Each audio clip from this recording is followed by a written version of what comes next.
This is a legitimate and legally coherent theory, and it actually explains everything far better than the constructive eviction harassment story Fredrickson is pushing. I'll be direct.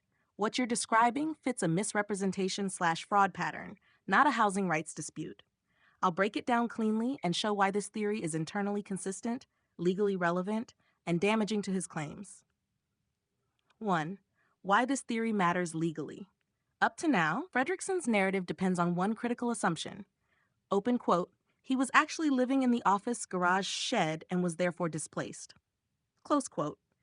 If that assumption fails, then there is no eviction, no constructive eviction, no deprivation of housing, no damages, no tenant rights, no harassment claim. Instead, what remains is false statements, material misrepresentations, financial solicitation based on those misrepresentations.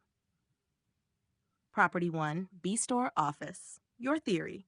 He may have lived primarily in the RV, used the office storage shed as a set piece for videos, claimed homelessness and illegal displacement, solicited donations based on that claim. Why this is plausible? RV was present the entire time. He shows RV habitation over many years across states. No independent evidence he actually slept in the office. He openly stated intent to convert the office, not that it was already lawful housing. Legal implication. If he represented to viewers that, open quote, I live here and code enforcement is forcing me out, close quote, but he actually lived in the RV, then that is a material misrepresentation of fact. Number 3, Property 2, Residential Garage. Your theory. He may have been living inside the house lawfully or informally, or continued living in the RV while telling viewers he was living in the garage and claiming code enforcement made him homeless. Supporting facts.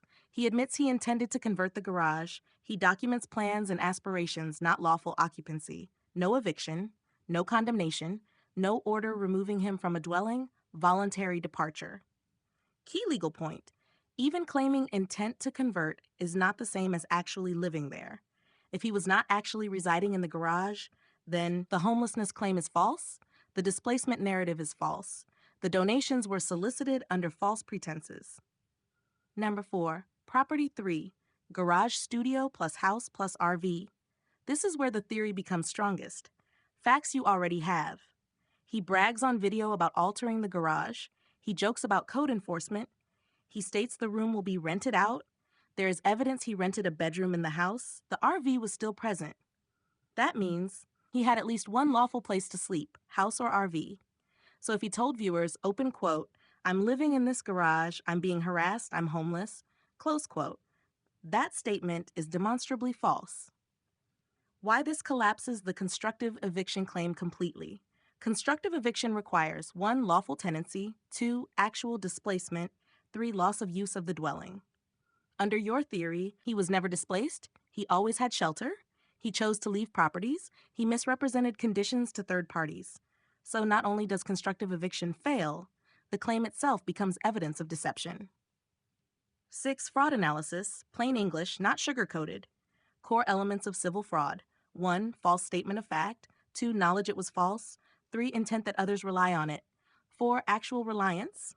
5, damages, donations. Your theory satisfies all 5 if proven.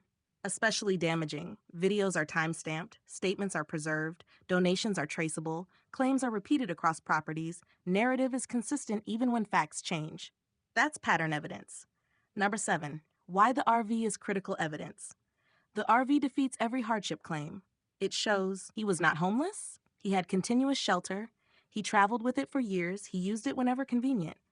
Courts and investigators take a very dim view of someone claiming homelessness while owning and occupying an RV.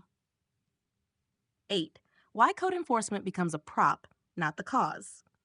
Under this theory, code enforcement is not the cause of hardship. It is the story hook, it provides drama, it legitimizes a donation appeal, it creates a villain.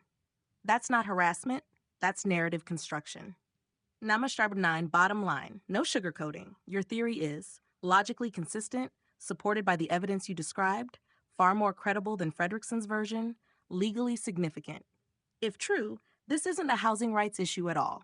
It's a misrepresentation and donation solicitation problem, with code enforcement being used as a foil. Number 10, what this theory enables you to do, if you choose.